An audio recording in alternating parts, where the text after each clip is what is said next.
अगर आप गूगल पे सर्च करते हैं MS धोनी, सचिन तेंदुलकर या किसी भी फेमस व्यक्ति का नाम या बिजनेस का नाम, तो आपको राइट साइड में एक इंफॉर्मेशन बॉक्स दिखता है या टॉप में, जो गूगल सर्च के टॉप में है, वहां पे आपको एक प्रॉपर स्ट्रक्चर्ड इंफॉर्मेशन बॉक्स दिखता है जो कि उस कंपनी या बिजनेस से रिलेटेड तमाम जानकारियां डिस्प्ले करता है, जिसे कि हम लोग गूगल का नॉलेज पैनल कहते हैं, जो कि एक पावरफुल नॉलेज ग्राफ का हिस्सा होता है। और सबसे इंपॉर्टेंट बात कि क्या आप या अपने बिजनेस का आप भी गूगल का नॉलेज पैनल क्रिएट कर सकते हैं, जानेंगे आज के इस वीडियो में। नमस्कार, मैं हूं गुड्डू कुमार और हमारे चैनल पे मोहित ओझा जी का कमेंट आया है कि सर एक वीडियो गूगल नॉलेज पैनल और ग्राफ पर भी बनाओ।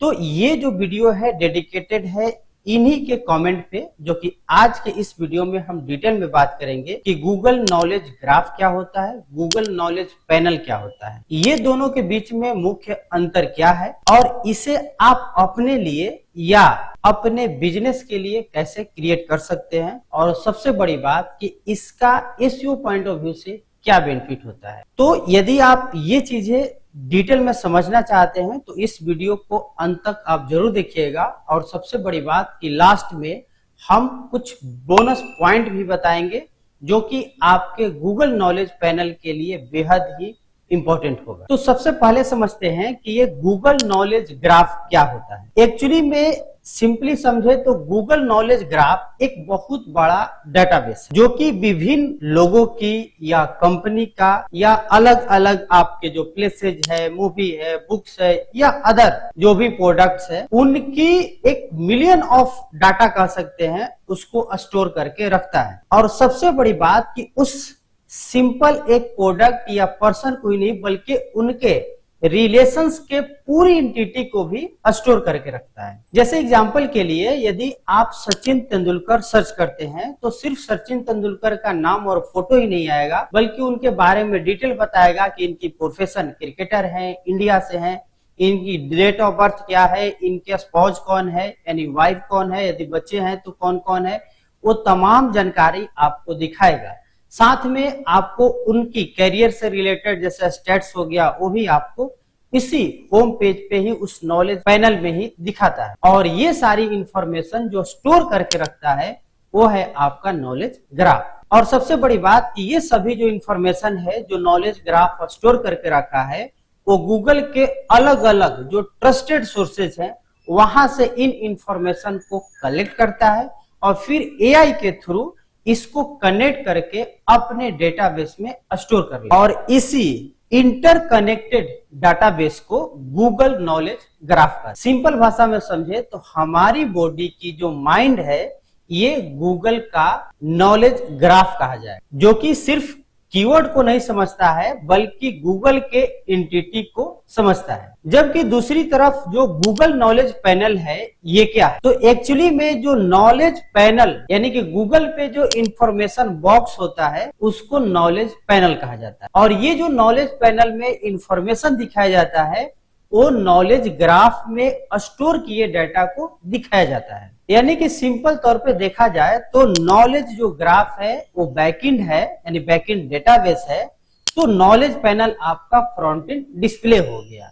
और जैसा कि मैंने एग्जांपल में बताया कि नॉलेज ग्राफ हमारा माइंड है यानी जो इंटरनली स्टोर करके रख रहे हैं, तो नॉलेज पैनल हमारा फेस है, हमारा चेहरा है। अब मुख्य बातें जो कि Google knowledge graph versus Google knowledge panel यानी कि दोनों के बीच में मुख्य डिफरेंस क्या है, क्योंकि ये थोड़ा सा कंफ्यूजन हो जाता है। बहुत लोग ये समझते हैं कि ये सेम ही है, बट दोनों में बहुत बड़ा डिफरेंस है। यदि नॉलेज ग्राफ की बात की जाए तो ये बैकएंड डेटाबेस होता है, गूगल का एआई नॉलेज सिस्टम होता है।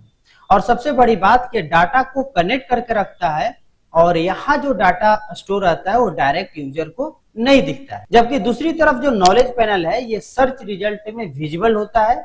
ये एक आपका फॉर्म होता है जिस फॉर्मेट में आपको इंफॉर्मेशन शो करता है। दूसरी इंपॉर्टेंट चीज कि ये यूजर को इंफॉर्मेशन दिखाता है और नॉलेज ग्राफ से डाटा को शो कराना इसका मूल काम है। एक सिंपल एग्जांपल में समझे तो जिस प्रकार से हमारे कंप्यूटर सिस्टम में सीपीयू होता है और सीपीयू के अंदर हमारा हार्ड डिस्क होता है, मदरबोर्ड, रैम, तमाम जो भी मशीन के जो इंपॉर्टेंट पार्ट है जहां डाटा को स्टोर किया जाता है वो आपके कंप्यूटर सिस्टम का दिमाग जिसे सीपीयू कहा जाता है। लेकिन जाहिर सी बात है कि वो सीपीयू में रखे डाटा को देखने के लिए आपको जरूरत पड़ता है मॉनिटर का। तो इस प्रकार से सीपीयू जो कि आपका गूगल का नॉलेज ग्राफ हो गया, जबकि मॉनिटर जिसके सहायता से सीपीयू के डाटा को हम लोग देख पाते हैं वो आपका गूगल नॉलेज पैनल हो। तो अब तो आप आसानी से समझ गए होंगे कि गूगल नॉलेज पैनल और गूगल नॉलेज ग्राफ में क्या डिफरेंस है। अब ये आप अपने बिजनेस के लिए या अपने लिए जो गूगल नॉलेज पैनल है इसको कैसे बनाएंगे ये समझना बेहद जरूरी है। तो सबसे पहला क्वेश्चन ये बनता है कि क्या आप अपने बिजनेस या अपने पर्सनल गूगल का नॉलेज पैनल बना सकते हैं? तो इसका जवाब है यस, लेकिन ध्यान रखेंगे कि इसमें कुछ कंडीशंस होते हैं। यानी कि आप जो है खुद से गूगल का नॉलेज पैनल क्रिएट नहीं करते हैं, बल्कि गूगल के द्वारा जनरेट किया जाता है।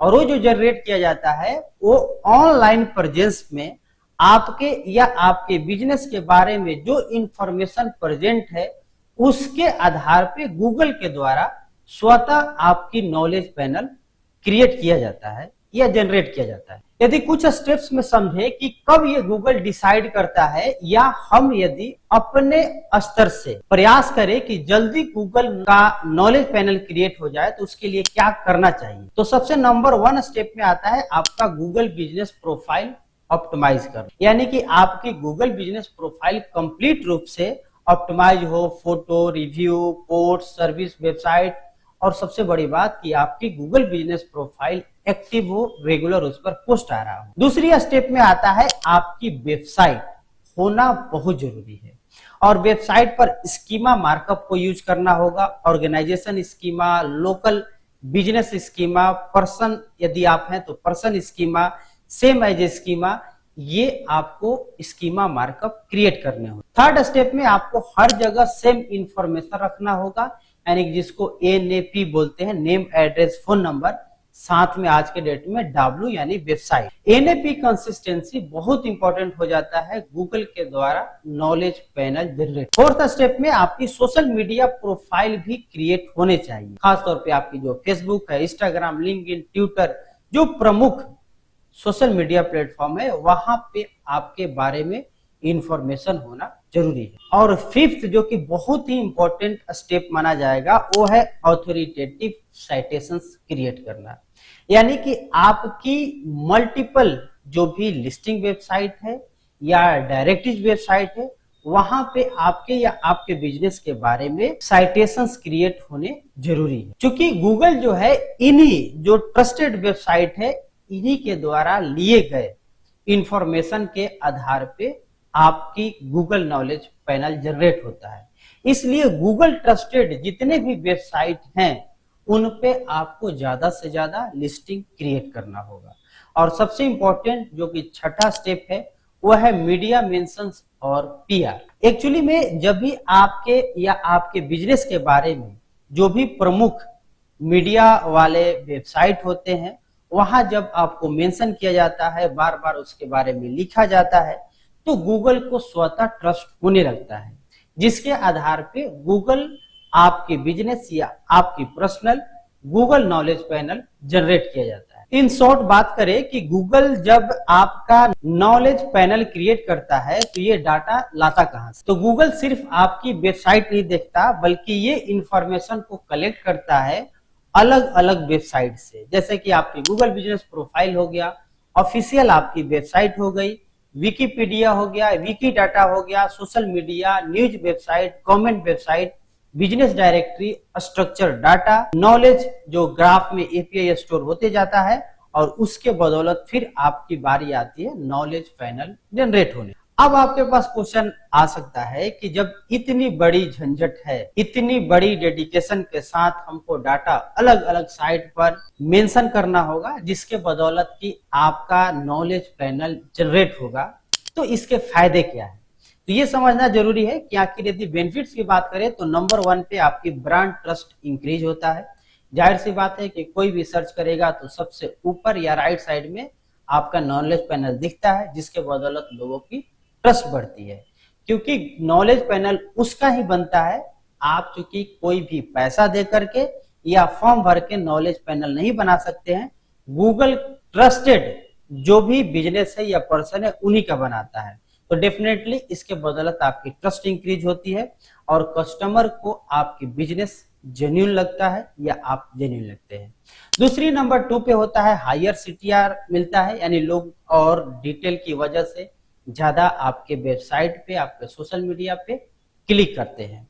नंबर 3 में बेटर आपकी लोकल इश्यू हो जाती है। गूगल बिजनेस की चूंकि ऑथोरिटी जो होता है वो बढ़ जाता है। और सबसे बड़ी बात कि आपकी ब्रांड सर्च इंक्रीज होता है। नंबर 5 में वॉइस सर्च में भी आप देखेंगे कि चांसेस है बहुत बड़ी इंप्रूवमेंट होता है। और सबसे बड़ी बात कि एआई सर्च और जो गूगल जेमिनी में विजिबिलिटी है आज के इस डिजिटल या एआई दौर में, वो भी इंप्रूव होता है। तो इतने सारे बेनिफिट्स मिलते हैं, लेकिन उसके लिए जरूरी है कि आपकी बिजनेस की नॉलेज पैनल क्रिएट होने चाहिए। अब बात कर लेते हैं बोनस टिप्स की, जो हमने शुरू में आपसे वादा किया था।